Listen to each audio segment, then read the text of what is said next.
కనిపిస్తుందా మేడం? కనిపిస్తుంది. కనిపిస్తాను సార్. అదే సరే మేడం. శుక్లాంబరధరం విష్ణుం శశివర్ణం చతుర్భుజం ప్రసన్నవదనం ధ్యాయే సర్వవిఘ్నోపశాంతయే సదాశివ సమారంభాం శంకరాచార్య మధ్యమాం అస్మదాచార్య పర్యంతం వందే గురు పరంపరాం. భగవద్గీతలో 101వ క్లాస్, ఈరోజు 101వ క్లాసు, సెకండ్ చాప్టర్లో 69వ శ్లోకం. ఇది చాలా ఇంపార్టెంట్ శ్లోకం. ఇది చాలా ఇంపార్టెంట్ శ్లోకం. దీన్ని గ్రంథ గ్రంథి అని కూడా అంటారు. దీన్ని గ్రంథ గ్రంథిలో ఒకటి గ్రంథి శ్లోకం ఉంటుంది. దీన్ని అంటే కాస్త అర్థమయ్యేది కష్టం ఉంది. అర్థమయ్యేది కష్టం ఉంటే చాలా గహనంగా ఉంటుంది. దీని అర్థం చాలా గహనంగా ఉంటుంది అని చెప్తుంటారు. దీన్ని మరి ఏమో చూద్దాం. దీన్ని ఎవరో ఒకరు చదువుతారా? కిరణ్ భాయ్ మేడం చదివేస్తారు దీన్ని. యా నిశా చదువుతాను. ఒక మాట చదివేయండి సార్లేండి. యా నిశా సర్వభూతానాం యా నిశా సర్వభూతానాం తస్యాం జాగర్తి సంయమీ తస్యాం జాగర్తి సంయమీ యస్యాం జాగ్రతి భూతాని యస్యాం జాగ్రతి భూతాని సా నిశా పశ్యతో మునేః. సా నిశా పశ్యతో మునేః. అంతే మేడం. మీరు చదివేయండి మేడం. శాంతమయ్య మేడం. యా నిశా సరే సార్. సర్వభూతానాం యా నిశా సర్వభూతానాం తస్యాం జాగర్తి సంయమీ తస్యాం జాగర్తి సంయమే యస్యాం జాగ్రతి భూతాని యస్యాం జాగ్రతి భూతానే సా నిశా పశ్యతో మునేః. సా దిశా పశ్యతో మునేః. ఇది శ్లోకము స్థితప్రజ్ఞుడు లక్షణాలు ఏమిటి అని అర్జునుడు అడగడము. అడిగినప్పుడు స్థితప్రజ్ఞుడు లక్షణాల గురించి భగవంతుడు చెప్తూ రావడము. చెప్తూ వచ్చి చివరి భాగంలో ఈ స్థితప్రజ్ఞుడు అయినటువంటి వాడికి ఫలం ఏమిటి, స్థితప్రజ్ఞుడు అయిపోయినటువంటి వాడికి ఫలం ఏమిటి ఒకటి, తర్వాత స్థితప్రజ్ఞుడైనటువంటి వానికిను సాధారణ మనలాంటి వాళ్లకు ఉన్నటువంటి భేదం ఏమిటి అనే విషయాన్ని, అంటే వాడు ఎలా మనకన్నా విభిన్నంగా ఉంటాడు ఆ స్థితప్రజ్ఞుడు అన్నటువంటి వాడు. స్థితప్రజ్ఞుడుగా ఉన్నటువంటి వాడు అంటే ప్రజ్ఞ స్థిరముగా ఉన్నటువంటి వాడు. స్థితప్రజ్ఞుడు ప్రజ్ఞ స్థిరంగా ఉన్నటువంటి వాడు అంటే ఆత్మజ్ఞానాన్ని ఆత్మజ్ఞానము అన్నటువంటి విషయం మీద స్థిరమైనటువంటి బుద్ధి ఉన్నటువంటి వాడు. అంటే ఎలాంటి సందర్భంలోనూ జారిపోకుండా ఉండేటువంటి వాడు. ఆ స్థితప్రజ్ఞుడికి సాధారణ జనులకు ఉన్నటువంటి భేదం ఏమిటి అనే విషయాన్ని ఇక్కడ చెప్పుకుంటూ రావడం జరిగింది. ఇది గ్రంథి శ్లోకం ఉంటుంది. దీన్ని గ్రంథి శ్లోకం అంటే ఇది కాస్త కఠినంగా ఉంటుంది అర్థం చేసుకోవడానికి. చూడడానికి ఏమో చాలా సులభంగా ఉంటుంది. చూడు ఎలా ఉంటుందంటే, సులభం అంటే ఎట్లా ఉంటుందంటే, యా ఏదైతే నిశ రాత్రి, నిశ అంటే రాత్రి కదా, యా నిశ సర్వభూతానాం అన్ని జనులకు అందరి జనులకు ఏదైతే రాత్రియో తస్యాం జాగర్తి సంయమి ఆ సమయంలో ఈ సంయమి అంటే ఇంద్రియ నిగ్రహం ఉన్నటువంటి వాడు అని ముందు క్లాసులో కూడా చెప్పుకున్నాం. సంయమం ఉన్నటువంటి వాడు అంటే ఇంద్రియ నిగ్రహం ఉన్నటువంటి వాడు, మనస్సును నిగ్రహించుకున్నటువంటి వాడు, ఇంద్రియములను నిగ్రహించుకున్నటువంటి వాడు. ఈ సంయమి జాగ్రత్త లేచి ఉంటాడు. అంటే అన్ని భూతములు సాధారణమైనటువంటి జనులందరికీ ఎప్పుడైతే రాత్రిగా ఉంటుందో ఆ సమయంలో ఇతను లేచి ఉంటాడు అన్నట్టుగా అర్థం కనిపిస్తుంది చూడ్డానికి, పైకి చూడ్డానికి. అలాగే కింద ఏం కనిపిస్తుంది, యశ్యాం జాగ్రత్త భూతాన్ని. ఏ సందర్భంలో అయితే భూతాన్ని అంటే అందరి జనులు అన్ని సమస్తమైన ప్రాణులు జాగ్రత్త లేచి ఉంటారో అదే సా నిశ, అదే అతనికి సా నిశా పశ్యతో ముని. ఆ సమయంలో ఈ ముని అయినటువంటి వాడు అతనికి రాత్రిలాగా కనిపిస్తుంటుంది. అంటే అతను పడుకొని ఉంటాడు, ఆ సమయంలో అతను లేచి జాగ్రత్తగా ఉంటాడు అన్నట్టుగా చూడడానికి అలా కనిపిస్తుంది. ఏది రాత్రియో సంయమి అన్నటువంటి వాడికి ఏది పగలో అది సాధారణ జనులకు రాత్రి, ఏది రాత్రియో అది పగలు అని చెప్పేసి రీతిలో మనకు చూడడానికి అలా అనిపిస్తుంది. అందువల్లనే ఎవరో నేను ఒక లెక్చర్లో విన్నప్పుడు ఆయన క్యాజువల్ గా చెప్పుకుంటూ వెళ్ళేటప్పుడు ఈయన అలాగే చెప్పాడు అనమాట. యా నిశా సర్వభూతానం, ఏది రాత్రియో అది వేరే వాళ్ళకి పగలు, ఏది పగలో అది సంయమి అన్నటువంటి వాడికి రాత్రి అని చెప్పి ఆయన ఒక ఎగ్జాంపుల్ చెప్పుకుంటూ వచ్చాడు. ఋషికేశ్ ఉంటారు అట్లా చోట మీరు వచ్చినప్పుడు సాధారణంగా కొంతమంది గుహల్లో పడుకొని పగలు నిద్రపోతుంటారు వాళ్ళంతాను. మీరంతా నిద్రపోయేటువంటి సమయంలో వాళ్ళు లేచి ఏదో చేస్తుంటారు, ఏదో అని చెప్పేసి ఆ అర్థం చెప్పుకుంటూ వచ్చాడు అనమాట. అంటే ఏమిటంటే ఇది చూడడానికి అట్లా కనిపిస్తుంది, కానీ అది కాదు అర్థం. దీనికి ఉన్నటువంటి అర్థమే వేరే అర్థం. దీనికి టోటల్ గా కొత్త అర్థం ఉంటుంది. ఇక్కడ ఏముంటుందంటే యా నిశా సర్వభూతానం, ఏదైతే ఏ విషయములో అయితే అన్ని భూతములకు రాత్రియో, ఏ విషయములో అంటే ఏ ఏ వస్తువులో ఏ సబ్జెక్ట్ లో అన్ని భూతాలకు రాత్రియో, ఆ రాత్రి ఈ సంయమి అయినటువంటి వాడికి ఆ విషయం స్పష్టంగా తెలుసు, క్షుణ్ణంగా తెలుసు. ఆ విషయం గురించి ఇతనికి బాగా అలర్ట్ గా ఉంటాడు. ఆ విషయంలో అతను చాలా జాగరూకతగా ఉంటాడు. ఆ విషయం ఏమనేది మనం చెప్పుకుంటాం మళ్ళీ. ఆ విషయంలో ఇతను చాలా జాగరూకతగా ఉంటాడు. ఈయన ఏ విషయంలో జాగరూకంగా ఉంటాడో ఆ విషయము సాధారణ జనులకు అస్సలు తెలియదు. వాళ్ళు శుద్ధ మొద్దుల్లాగా ఉంటారు. వీళ్ళకి ఏ విషయంలో అయితే ఇతని ఏ విషయంలో అయితే వీళ్ళందరూ శుద్ధ ముద్దులుగా ఉంటారో ఆ విషయంలో అతను అలర్ట్ గా ఉంటాడు. అతను ఏ విషయంలో అలర్ట్ గా ఉంటాడో ఆ విషయంలో వీళ్ళు శుద్ధ ముద్దులుగా ఉంటారు అని ఇక్కడ చెప్పడం అన్నమాట. అంటే దీనికి ఏ విషయము అదంతా చూడడానికి మనకు ఇది చూడడానికి అలాంటి శ్లోకం ఇది. ఇంకా దీంట్లో ఈ శ్లోకానికి శంకర భాష్యకారులు చెప్పేటువంటి భాష్యం తీసుకుంటే తప్పితే మనకి ఈ శ్లోకం అర్థం కాదు. ఇది భాష్యకారులు ఏం చెప్తారంటే దీనికి అవతారిక అని రాస్తారు. అవతారిక అంటే ఇంట్రొడక్షన్ టు ద శ్లోక. ఈ శ్లోకం చెప్పేదానికి ముందు శంకరాచార్యులు ఒక ఒక చిన్న పారాగ్రాఫ్ రాస్తాడు. యోయం లౌకిక వైదికశ్చ వ్యవహార స ఉత్పన్న వివేక జ్ఞానస్య స్థిత ప్రజ్ఞస్య అవిద్యా కార్యత్వాత్ అవిద్యా నివృత్తౌ నివర్తతే అవిద్యాయాశ్చ విద్యా విరోధాత్ నివృత్తి ఇత్యేతమర్థం స్ఫుటీకుర్వన్నాహా అని చెప్తాడు. ఎందుకోసం ఈ శ్లోకం రాస్తున్నాడు శ్రీకృష్ణ పరమాత్మ, ఎందుకు ఈ శ్లోకం చెప్తున్నాడు అనే విషయం ఉంది ఇక్కడ రాస్తాడు. యోయం లౌకిక వైదికశ్చ వ్యవహార స ఉత్పన్న వివేక జ్ఞానస్య స్థిత ప్రజ్ఞస్య అవిద్యా కార్యత్వాత్ అవిద్యా నివృత్తౌ నివర్తతే అని రాసుకుంటూ వస్తాడు. అంటే ఎంత చాలా సులభం, ఏదో వాళ్ళు చాలా అలవోకగా రాసుకుంటూ పోతారు. ఈ భాష ఉంది కదా, ఈ భాష కూడా ఈ శ్లోకానికి కఠినంగానే ఉంటుంది. అన్వయించుకోవడం కూడా చాలా కష్టం. దీన్ని వ్యవహార, నిదానంగా అర్థం చేసుకుందాం. వ్యవహార అంటే ఏమి? వ్యవహారం అంటే మనం మామూలుగా అనుకుంటుంటాం వ్యవహారం. వాడి వ్యవహారం అంతా ఏమిటి అంటే ఏదో పోవడము, రియల్ ఎస్టేట్ చేయడము, అయితే వ్యవహారం ఏదో ఇంకేదో అమ్ముకొని తినడం, భుజించడము, లేకుంటే వాడి వ్యవహారం ఇంకేదో వ్యవహారం, ఇలా ఏదో చెప్పుకుంటుంటాం మనం. ఈ వ్యవహారము అనేటువంటి అంటే ఏమిటి? ప్రపంచంతో జగత్తుతో ఇచ్చి తీసుకునేటువంటి అంశాలు అన్నమాట. జగత్తుతో ఇచ్చి తీసుకునేటువంటి అంశాలు. అంగడికి వెళ్తాము, అంగడికి వెళ్ళేసేసి ఏదో తీసుకుంటాము వస్తాము, ఇది వ్యవహారం. అదొక వ్యవహారము.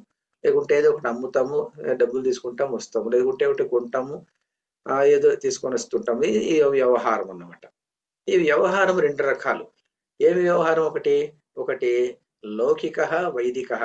లౌకిక వ్యవహారం ఒకటి, వైదిక వ్యవహారం. యోయం లౌకిక వైదికశ్చ వ్యవహార. లౌకిక వ్యవహారం అంటే ఏమిటి? లౌకిక వ్యవహారం అంటే సాధారణంగా మనం భోగ వస్తువులు ఉంటాయి. భోగ వస్తువులు ఏదో అంగడికి వెళ్తాం, డబ్బు సంపాదిస్తూనే ఉంటాం. పొద్దున్న నుంచి రాత్రి వరకు డబ్బు సంపాదిస్తాం.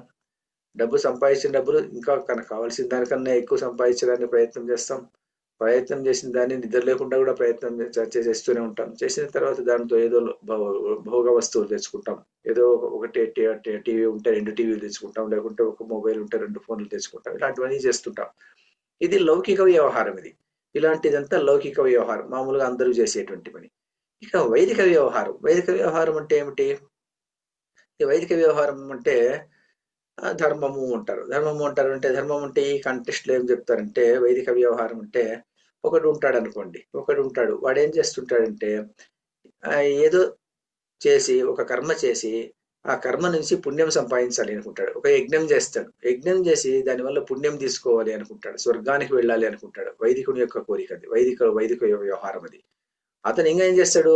ఏదో ఒక ఉదాహరణకి ఏం చేస్తుంటారంటే దృష్టాంతం ఏమిటంటే ఆ వైదిక వ్యవహారంలో నిమగ్నమైనటువంటి వాడికి ఎవరు వచ్చి చెప్తారనుకోండి, నీవు ఈ ఆంజనేయ స్వామిని పూజ చేస్తే, లేకుంటే ఈ సత్యనారాయణ వ్రతాన్ని చేస్తే నీకేదో గొప్ప ఫలం వస్తుంది అని చెప్తాడు.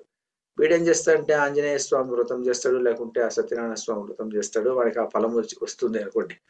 వచ్చిన తర్వాత వీడు ఏం చేస్తాడంటే అదే దాంట్లోనే ఉండిపోతాడు. అది ఆహా ఇది ఫలం వచ్చింది కదా అని చెప్పేసి చేస్తుంటాడు. అంటే ఇక్కడ ఏం అర్థము, వాడి కోరిక కోసము ఆంజనేయ స్వామిని పూజించినాడా, లేకుంటే ఆంజనేయ స్వామిని నిజంగానే పూజించాలని పూజించినాడా? ఇక్కడ వాడి కోరిక తీరాలని పూజించినాడు ఇక్కడ.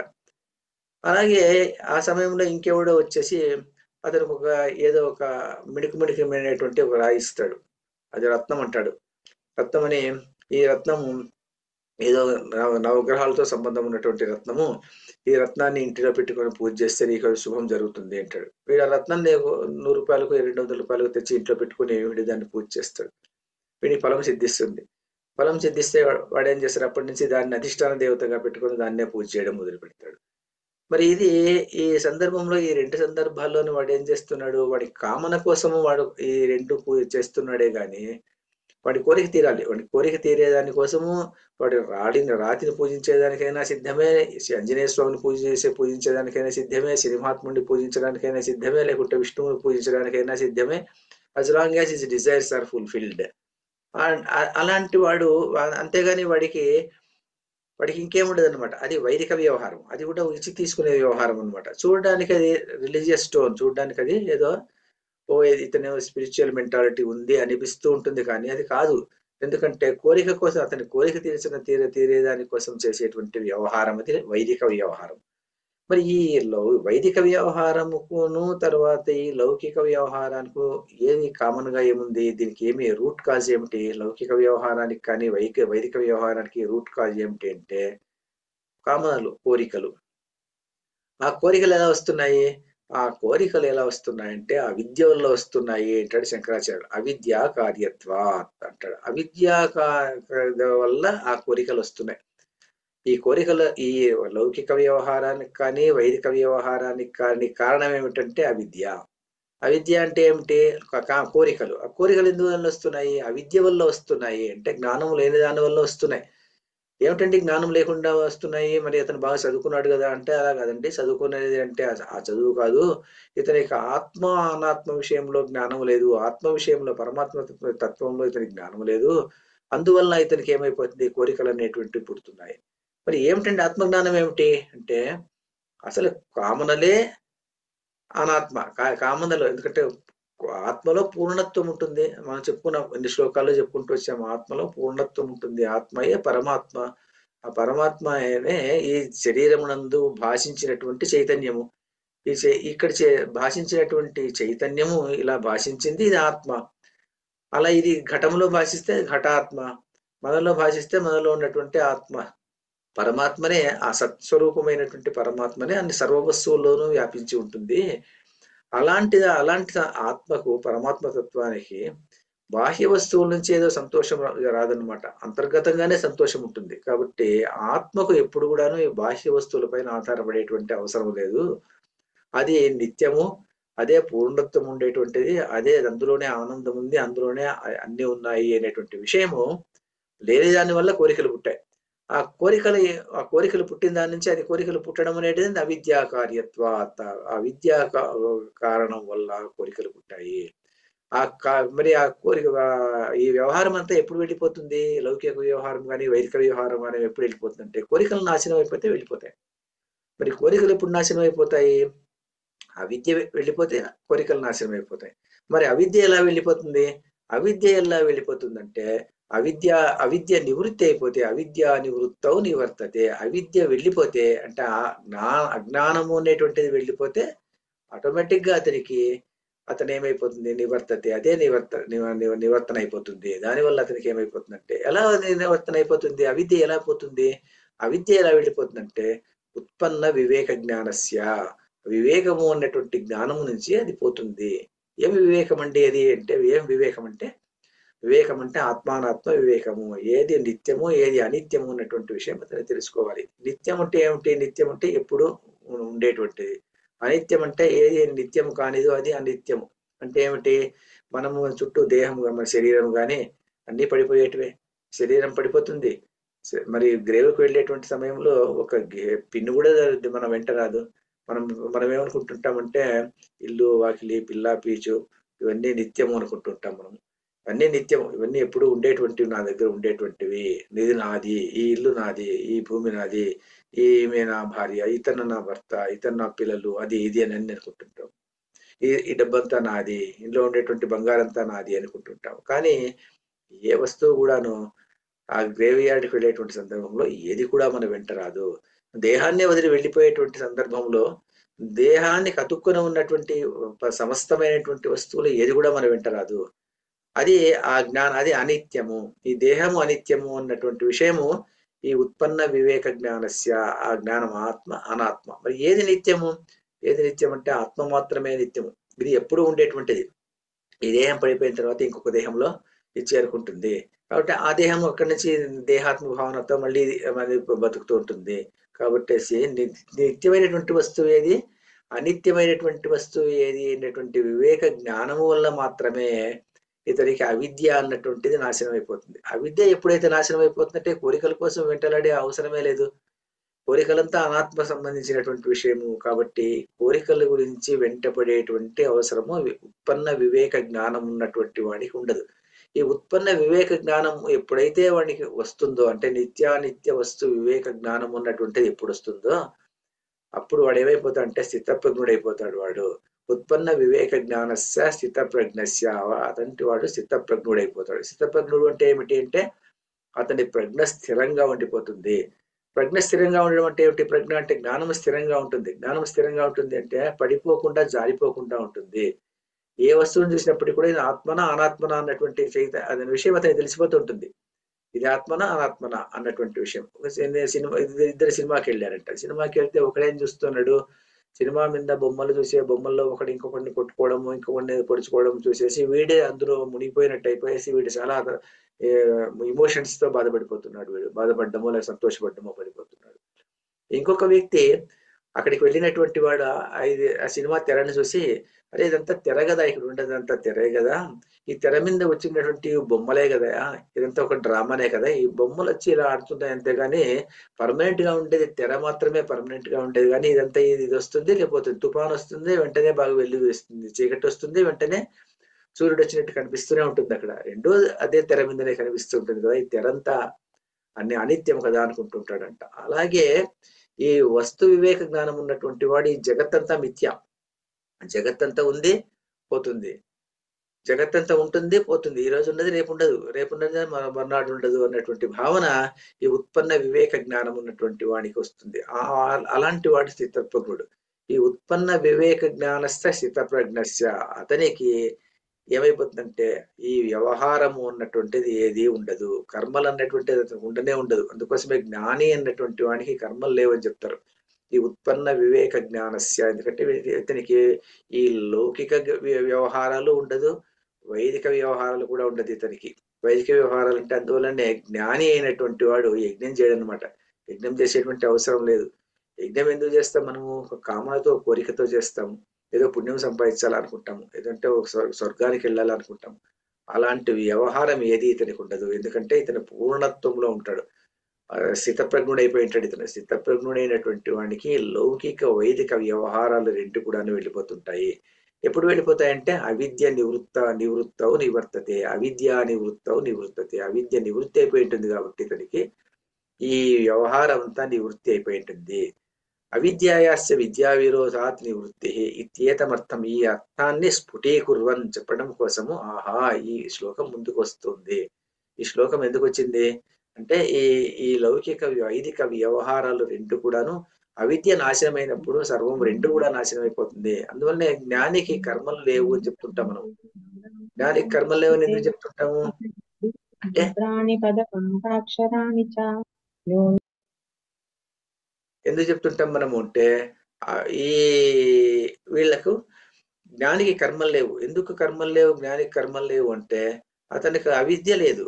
అవిద్య లేదు, కోరికలు ఉన్నటువంటి వాడికే యజ్ఞము యాగము అది ఇది చేయడానికి. మరి జ్ఞాని అయినటువంటి వాడికి, స్థితప్రజ్ఞుడైనటువంటి వాడికి వ్యవహారంతో ఏది సంబంధం లేదు అతనికి. అందువల్ల అది లేదు అని మనం చెప్పుకుంటుంటాము. ఇక్కడ కూడా అదే చెప్తున్నాడు. ఈ విషయం చెప్పడం కోసం యోయం లౌకిక వైదికస్య వ్యవహార స ఉత్పన్న వివేక జ్ఞానస్య స్థితప్రజ్ఞస్య అవిద్యా కార్యత్వాతి, అవిద్య వల్ల ఈ వ్యవహారాలన్నీ వచ్చినాయి. ఈ వ్యవహారాలన్నీ ఎప్పుడు పోతాయంటే అవిద్య నివృత్తి అయినప్పుడు అది కూడా నివృత్తి అయిపోతుంది. ఈ అవిద్య ఎలా నివృత్తి అవుతుందంటే ఉత్పన్న వివేక జ్ఞానస్య, వివేక జ్ఞానం వచ్చినప్పుడు. ఏం వివేక జ్ఞానము? ఆత్మానాత్మ వివేక జ్ఞానము. ఏది నిత్యానిత్య వస్తు వివేకము ఇది తెలిసినప్పుడు ఈ స్థితప్రజ్ఞుడైపోయినటువంటి వాడికి ఈ వ్యవహారాలన్నీ నశించిపోతాయి అని చెప్పడం కోసము ఈ శ్లోకం ముందుకు వస్తుంది అని చెప్పేసి శ్రీకృష్ణ పరమాత్మ అర్జునుడితో చెప్తున్నాడు అనమాట. యా నిశా సర్వభూతానాం తస్యాం జాగర్తి సంయమి యస్యాం జాగ్రత్త భూతాని సా నిశా పశ్యతో మునే. ఇక్కడ మరి ఏ వస్తువు విషయము మనం ఏం చెప్పుకున్నాం ఇక్కడ? ఏదైతే ఏ విషయములో అయితే అన్ని భూతములకు రాత్రియో ఆ సందర్భంలో ఇతను ఆ విషయంలో ఈ సంయమి అయినటువంటి వాడు జాగ్రత్తగా ఉంటాడు అని చెప్పుకున్నాం. ఆ విషయం ఏమిటి అని చెప్పడానికి మళ్ళీ మనం భాష్యంలోకి వెళ్ళాలి. ఇక్కడ కాస్త ఇక్కడ ఒక గ్రామర్ పాయింట్ ఒకటి చూసుకోవాలి. యా నిశా సర్వభూతానాం తస్యాం జాగర్తి సంయమి. జాగర్తి సంయమి అంటాడు ఇక్కడ. సంయమి అంటే సంయమము కలవాడు, ఇంద్రియ నిగ్రహము కలవాడు జాగర్తి, మెలకువగా ఉంటాడు. ఈ జాగర్తి అనేటువంటి పదం ఏమిటంటే, జాగర్తి అనేది ప్రజెంట్ టెన్స్ ఇది ప్రజెంట్ టెన్స్, ఇది ఏకవచనంతో ఉపయోగించేటువంటి పదము. అతను మెలకువగా ఉంటాడు. మెలకువగా ఉంటారు అని చెప్పాలి అంటే జాగ్రత్త, జాగర్తి, జాగృత, జాగ్రత్త అని సంస్కృతంలో దాన్ని డిక్లైన్ చేస్తారు. దాన్ని జాగ్రత్త అంటే ఒకడు, సంయమి జాగ్రత్త, భూతాని వీళ్ళేమది జాగ్రత్త. భూతాని ఇక్కడ ఇక్కడ ప్లూరల్లో ఉంది కాబట్టి ఇది కూడా జాగ్రత్త.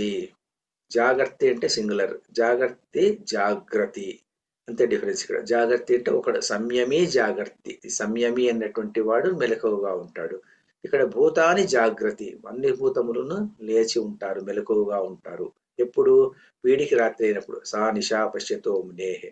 ఆ మునికి ఎప్పుడైతే రాత్రియో ఆ విషయంలో, ఆ మునికి ఏ విషయంలో రాత్రితో సమానమో ఆ విషయంలో వీళ్ళు జాగ్రత్తగా ఉంటారు. ఏమి విషయం అది అంటే ఇక్కడ చెప్పుకుంటూ వస్తారు. అది ఏం చెప్తారో చూస్తాం చూడండి. సర్వభూతానాం అంటే సామాన్య జీవులందరికీ కూడాను, సర్వభూతానాం అంటే సామాన్య జీవులందరికీ ఏదైతే అంటే ఏమిది అంటే ఏ పరమార్థ తత్వం అయితే నిశా రాత్రి సమయంలాగా ఏది కనిపించకుండా ఉంటుందో, అంటే ఈ పరమాత్మ తత్వము ఉన్నటువంటిది సర్వభూతములకును అది నిశ మాదిరిగా ఉంటుంది, నిశలాగా ఉంటుంది, అంటే రాత్రిలాగా ఉంటుంది. అంటే ఆ విషయంలో వాడికి ఏమి గానీ తెలియదు. తస్యాం దాని యందు అంటే ఆ పరమాత్మ తత్వమందు ఈ సంయమి ఆత్మ సంయమనం కల మునికి జాగ్రత్త, వాడు మేలుకొని ఉంటాడు. అంటే ఆ విషయంలో అంటే ఆత్మ నియంత్రణ, ఆత్మ సంయమం విషయం ఉన్నటువంటి వాడు ఈ పరమాత్మ తత్వము ఉన్నటువంటి దానిలో వాడు మేలుకొని ఉంటాడు. అంటే పరమాత్మ తత్వము అలవోకంగా అతనికి కనిపిస్తూ ఉంటుంది. పరమాత్మ తత్వము కరతలామలకమై ఉంటుంది సంయమి అన్నటువంటి వానికి. ఆ పరమాత్మ తత్వము కరతలామలకముగా ఉన్నటువంటి సంయమి ఒకవైపు, మరి పరమాత్మ తత్వం అంటే ఏమిటో తెలియకుండా లౌకిక వ్యవహారం తెలిసినటువంటి సర్వభూతములు ఒకవైపు. ఈ రెండింటికి మనం కంపారిజన్ ఈ శ్లోకంలో. యస్యాం దేనిలో ఎక్కితే ఈ లౌకిక వ్యవహార విషయాల్లో భూతాన్ని సకల ప్రాణులు జాగ్రత్త, వీళ్ళు మేలుకొని ఉన్నారు. సా అజ్ఞాన లోక వ్యవహార విషయము ఈ పశ్యత అంటే దర్శించుతున్నటువంటి ఈ మునికి నిశా రాత్రి లాగా ఉంటుంది. అంటే ఏమిటంటే బ్రాడ్గా చెప్పాలంటే పరమార్థ తత్వం అన్నటువంటి విషయంలో ఆ జాగ్రత్త ఎవరు సంయమి, ఇంద్రియ నిగ్రహం ఉన్నటువంటి వాడు, మనోనిగ్రహం ఉన్నటువంటి వాడు, వాడికి అది కరతలామలకంగా ఉంటుంది. కానీ ఆ విషయంలో ఈ సర్వభూతములు శుద్ధముద్దుల్లాగా ఉంటారు. ఈ సర్వభూతములు లౌకిక వ్యవహారాల్లో ఏ లౌకిక వ్యవహారాల్లో అయితే వీళ్ళకు మంచి అలర్ట్ గా ఉండి ఆ వ్యవహారాలు అంటే డబ్బు సంపాదించేటువంటి విషయంలో కానీ ఇంకేదో విషయంలో కానీ లౌకిక వ్యవహారాల్లో వీళ్ళకు ఉన్నటువంటి ట్రిక్స్ మ్యాజిక్స్ అన్ని వీడికి ఏమేమి తెలుసునో అందులో వాడికి ఏమాత్రమో వాడికి తెలియదు, సంయమికి తెలియదు. అలాంటిది ఈ రెండింటికి భేదం అన్నమాట. అది ఈ శ్లోకం యొక్క బ్రాడ్ గా ఉన్నటువంటి అర్థం. ఇంత తెలుసుకుంటే కూడా చాలు, కానీ దీనికి చాలా అర్థం చెప్పుకుంటూ పోయారు. ఎందుకంటే ఇది గ్రంథి శ్లోకం అని చెప్పడం, ఎందుకంటే దీంట్లో ఇంకా చాలా తెలుసుకునేటువంటి విషయం ఉంది అని చెప్పుకుంటూ వస్తారు దీన్ని. బ్రాడ్ గా చెప్పాలంటే పరమాత్మ తత్వం ఉన్నటువంటి విషయంలో సామాన్య జనులకి ఏమీ తెలియదు. ఆ పరమాత్మ తత్వం విషయంలో అతనికి బాగా తెలుసు. అతనికి సామాన్య విషయ లౌకిక వ్యవహారాలు అతనికి తెలియదు, మరి ఇది మాత్రం తెలుసు. దీనికి మంచి బెస్ట్ ఎగ్జాంపుల్ ఏమిటంటే భక్త తుకారాం సినిమా మనం చూస్తే అందులో అతనికి అందులో ఉన్నటువంటి తుకారాం క్యారెక్టర్ కి ఏం చేస్తారంటే వాళ్ళు, నువ్వు వెళ్ళి ఈ ఊరికే కూర్చొని ఏదో ఉన్నావు, నువ్వు తిక్కవాడి మాదిరిగా ఉన్నావు, నీవు వెళ్ళి ఈ వస్తువులన్నీ కొట్టులో అమ్ముకొని రా అని అతన్ని పంపిస్తారు. అతను కొట్టులో అమ్మడానికి కోసం బయటకు వెళ్తాడు. బయటకు వెళ్ళేసి ఆయనకి ఎలా అమ్మాలో తెలియదు. ఎవరు వచ్చి పాపం అయ్యో నాకు అయ్యో చాలా బీదగా ఉందని నాకు కొద్దిగా ఇవ్వండి అంటే ఆ వస్తువులన్నీ వాళ్ళకు తక్కువ రేటుకి ఇచ్చేసి ఇచ్చేస్తుంటాడు. పక్కన వీళ్ళందరూ లౌకిక వ్యవహారంలో ఉన్నటువంటి వాళ్ళు అతన్ని బాగా నిందిస్తుంటాడు. ఆయన ఎందుకంటే ఆ లౌకిక వ్యవహారం అతనికి తెలియదు అనమాట. ఎలా అమ్మాలి ఎలా డబ్బులు ప్రాఫిట్ చేసుకోవాలన్నటువంటి విషయం అతనికి తెలియదు. అది ఇంటికి వచ్చి అతను ఆధ్యాత్మిక రంగంలో అతను పూర్తిగా నిమగ్నమైపోయినప్పుడు ఆ విషయం వీళ్ళకి ఏమీ తెలియదు అనమాట. సో అలా ఉంటుందన్నమాట. ఒకరికి బాగా తెలిసినటువంటి విషయం. అందువల్లనే ఇంకొక మంచి ప్రధానమైనటువంటి ఎగ్జాంపుల్ సాధారణంగా ఈ శ్లోకంలో చెప్పేటువంటి ఏం చెప్తుంటారంటే, వివేకానందుడు ఒక గురువుని వెతుక్కుంటూ వెళ్ళినప్పుడు ఆయనకు ముందు నుంచి ఒక ఇన్క్విజిటివ్నెస్ ఉంటుందంట. ఏమిటంటే ఎవరైనా దేవుణ్ణి నిజంగా చూసినటువంటి వాళ్ళు ఉన్నారా అని చెప్పేసి. ఎందుకంటే దేవుడు మనకు కనబడ్డు కదా, మరి అంటే దేవుణ్ణి ఎవరు వచ్చినా కూడా వాళ్ళని అడిగేటువంటి వాడంట అతను. నీవు దేవుణ్ణి చూసావా, మీరు దేవుణ్ణి చూసారా అని. అంటే వాళ్ళు ఏదో దాటవేసినట్టు చెప్పేటువంటి వాళ్ళే గాని అలా చేస్తే దేవుడు కనిపిస్తాడు, ఇలా చేస్తే దేవుడు కనిపిస్తాడు అంటే దాన్ని చూసినటువంటి వాడు ఎవడు కనపడ్డ అతనికి. అలా చివరికి వెతుక్కుంటూ వెళ్ళి ఆయన చాలా ఇదైపోయి ఆయన డిస్గస్ట్ అయిపోయి డిసప్పాయింట్ అయిపోయి ఆయన చివరికి రామకృష్ణ పరమహంస దగ్గరికి వెళ్ళేసి, మీరు దేవుణ్ణి చూశారా అని అడుగుతాడు అతను. చూస్తే నిన్ను ఎంత స్పష్టంగా నేను చూస్తున్నానో అంతే స్పష్టంగా నేను దేవుణ్ణి చూస్తాను అని చెప్పేసి రామకృష్ణ పరమహంస చెప్తాడు. అంటే ఏమిటంటే ఆ పరమార్థ తత్వం అన్నటువంటిది నిన్ను ఎలా నేను చూడగలుగుతున్నానో అంతే స్పష్టంగా నేను ఎప్పుడు చూడగలుగుతున్నాను. అంటే మన సమస్త జనులను ఆ పరమాత్మ తత్వం ఎదురుగా ఉన్నప్పటికీ కూడా చూడలేకపోతుంటారు. కానీ అలాంటి పరమాత్మ తత్వాన్ని నాకు కనిపిస్తుంది, నేను చూడగలుగుతాను అని చెప్పేసి చెప్పడము ఆ కథ అంతా మనకు కనిపిస్తుంది. అనుకో వివేకానందుని లోపలికి వెళ్ళి పరమాత్మను చూపించడం అతను ఈ కథ మనకు కనిపిస్తుంది కదా. కథ నిజంగానే జరిగింది అని చెప్తారు దీన్ని అంతాను. ఎందుకంటే వివేకానందుని కథల్లో ఈ కథ కూడా చాలా ప్రముఖమైనటువంటి కథ కాబట్టేసి ఆ పరమాత్మ తత్వం అంత కరతలామలకంగా ఉంటుంది. వాళ్ళకు కనిపిస్తుంటారు. మనకి ఎలా ఈ వస్తువు, ఈ టేబుల్, ఈ కుర్చీ, తర్వాత ఈ మొబైల్ ఫోన్ మనకి ఎలా కనిపిస్తున్నాయో, ఈ ఇంద్రియజ్ఞ సంయమి అయినటువంటి వాడు తర్వాత అంటే మననశీలునైనటువంటి వాడు పశ్యత ఎప్పుడు దర్శించుకుంటూ ఉంటే పరమాత్మ గురించి ఆలోచించుకుంటూ ఉండేటువంటి వాడికి ఎలా ఉంటుందంటే వాడికి పరమాత్మ తత్వం ఉన్నటువంటిది అవలవోకగా కరతలామలకంగా కనిపిస్తూనే ఉంటుంది. మరి ఎలా కనిపిస్తుందండి వాళ్ళకి? ఎలా కనిపిస్తుంది అంటే మరి వాళ్ళు ఒకరో ఇద్దరికో కనిపించింది కదా, మరి మనకు కనిపించడం లేదు అంటే మనము ఆ స్థితికి చేరుకోలేదన్నటువంటి వ్యవహారం ఇది. అందువల్ల దీంట్లో ఏం చెప్తారంటే స్థితప్రజ్ఞ లక్షణాలు, ఇన్ని రోజుల నుంచి చెప్పినటువంటి స్థితప్రజ్ఞ లక్షణాలు అన్నటువంటివి ఆ స్థితప్రజ్ఞ ఆ క్యారెక్టరిస్టిక్స్ అవి. ఆ క్యారెక్టరిస్టిక్స్ ను సాధకుడైనటువంటి మనలాంటి వాళ్ళు అవి చేరుకోవడానికి ప్రయత్నం చేసుకుంటే చివరికి అది ఒక సోపానం మెట్టు. అది చేరుకోవడానికి మనం ప్రయత్నం చేస్తే దాన్ని మనం చేరుకోగలుగుతాము అని చెప్పడానికి కోసము ఈ శ్లోకము ముందుకొచ్చింది. ఆ శ్లోకంలో ఏం చెప్తాడు మరి చూడండి. ఇక్కడ శంకరాచార్య రాస్తాడు, నిషా అంటే రాత్రి. అందరికీ తెలుసు సర్వపదార్థానాం అవివేకకరి తమస్వభావత్వాత్ సర్వభూతానాం సర్వేషాం భూతానాం అంటాడు. అంటే నిషా ఆ రాత్రి. ఏమి? సర్వపదార్థానాం అవివేకకరి. రాత్రి యొక్క లక్షణం ఏమిటి? ఏ పదార్థం ఉన్నప్పటికీ కూడా అవివేకకరి, మనకు తెలియదు అన్నమాట. అవివేకకరి అంటే ఏమిటి? రాత్రి అనుకోండి, రాత్రి సమయంలో మనం ఒక రాయి ఉందో అక్కడ రత్నం ఉందో ఏముందో తెలియదు అనమాట.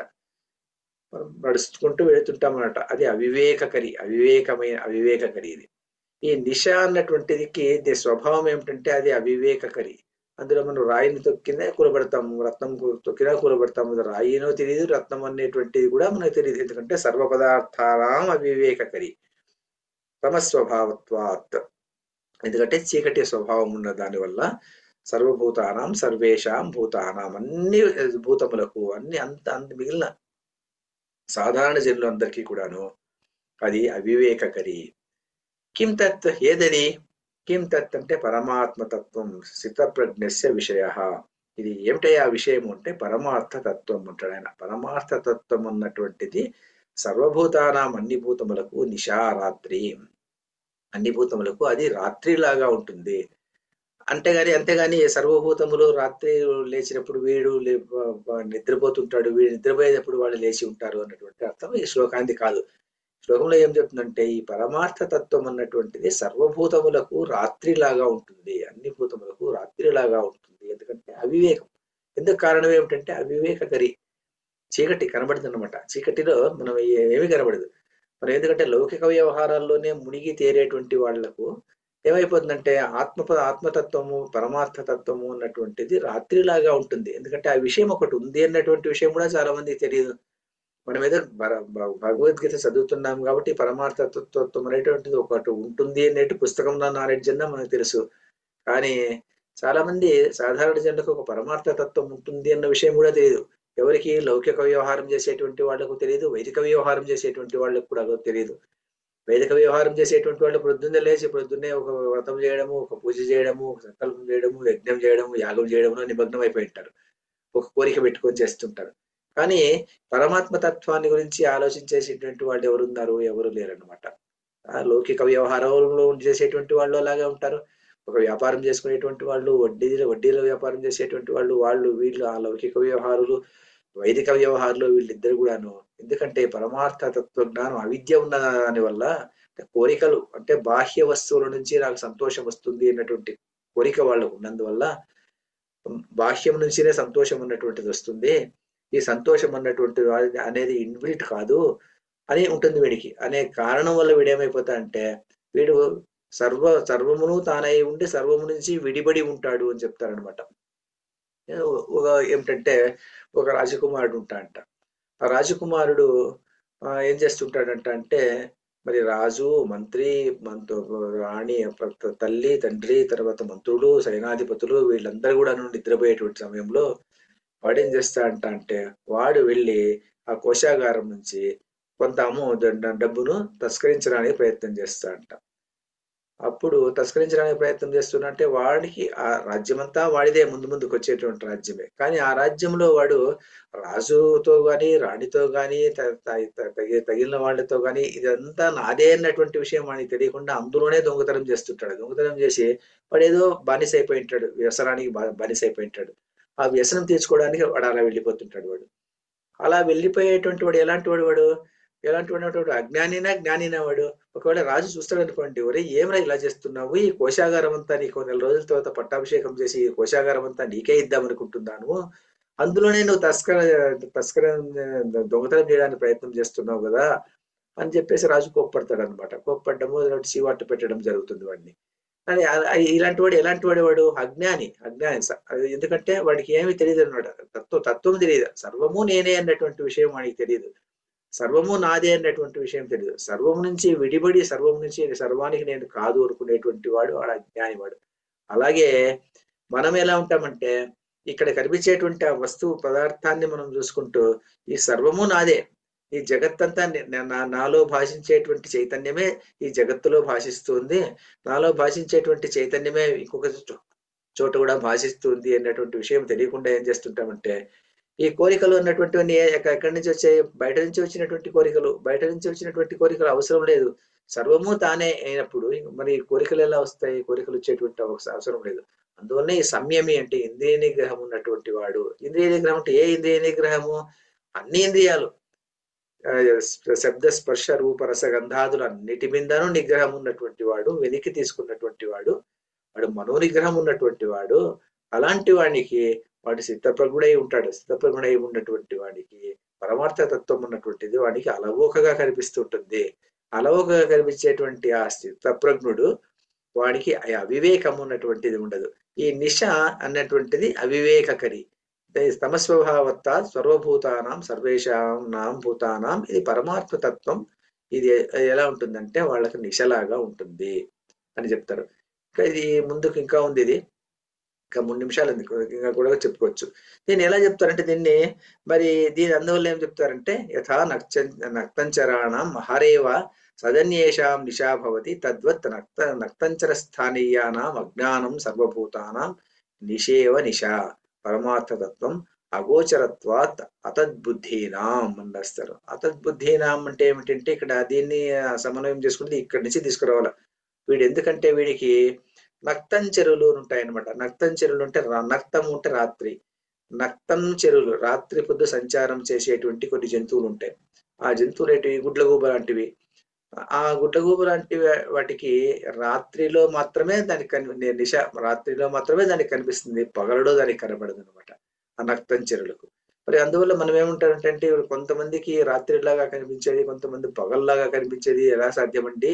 ఒక వస్తువు ఎదురుగా ఉన్నప్పుడు ఈ వస్తువు మీద మనకు ఎలా కాన్సన్ట్రేట్ లేకుండా ఉంటుంది? ఒక వస్తువు చూపించినప్పుడు ఈ వస్తువుని చూడకుండా పరమాత్మ తత్వాన్ని ఎలా చూడగలుగుతారు వాళ్ళు అంటే దానికి చెప్తారనమాట. దానికి ఏం చెప్తారంటే అన్ని విషయాల్లోనూ అందరూ ఒకేలాగా ఉండరు, స్పందించరు. ఇప్పుడు దానికి ఏం చెప్తారంటే ఇషుక న్యాయము, ఇషుకార న్యాయము అని సంస్కృతంలో చెప్తారు. ఇషుకార న్యాయం అంటే బాణాన్ని ములికి పదును పట్టేటువంటి వాడు అంట. వాడు బాణానికి పదును పెడుతూ కూర్చుంటాడు. ఇషుకార న్యాయం అంటాం దాన్ని. బాణాన్ని పదును పెట్టుకుంటూ కూర్చుంటాడు వాడు. పక్కన ఒక రాజు యొక్క ప్రొసెషన్ వెళ్ళిపోతూ ఉంటుంది.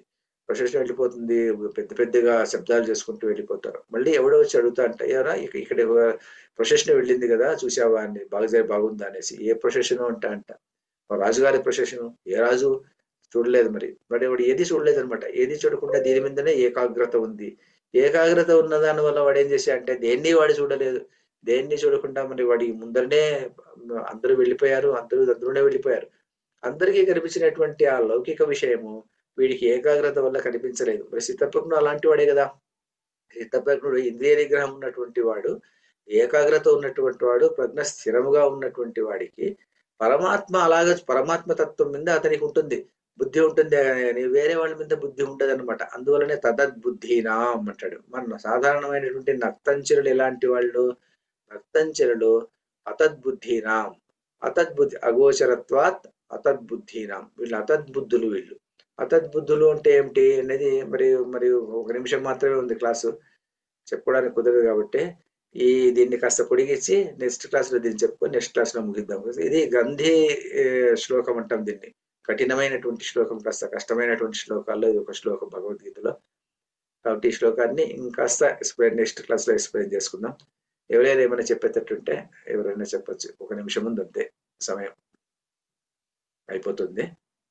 మళ్ళీ చెప్పుకుందాం. కాస్త గహనంగా ఉంటుంది, దీన్ని చెప్పుకోవడము గహనంగా ఉంటుంది. ఎవరికైనా ఏమైనా డౌట్ ఉందా? శాంతబాయి మేడం, జనక మహారాజు రాజర్షి కదా. జనక మహారాజు రాజర్షి కదా. రాజర్షి, అవును. ఆయన స్థితప్రజ్ఞుడేనా? ఆయన స్థితప్రజ్ఞుడైనా, ఖచ్చితంగా స్థితప్రజ్ఞుడైనా. ఆయన స్థితప్రజ్ఞుడైనా. ఆయన లౌకిక వ్యవహారాలు చేస్తుంటాడు కానీ ఆ లౌకిక వ్యవహారాల్లో ఆసక్తి ఉండదు అతనికి. ఆసక్తి అంటే అందులో మునిగిపోడు అన్నమాట. ఆయన చేసే పని చేస్తాడు అంతే. జ్ఞాని అతను. జ్ఞాని అయినటువంటి వాడి కర్మలు లేవు. కానీ అతడు క్షత్రియుడు. అతను క్షత్రియ ధర్మం పాటించాలి కదా అతను. అందువల్ల ఆ క్షత్రియ ధర్మాన్ని పాటిస్తుంటాడు అంతేగాని అందులో ఆయన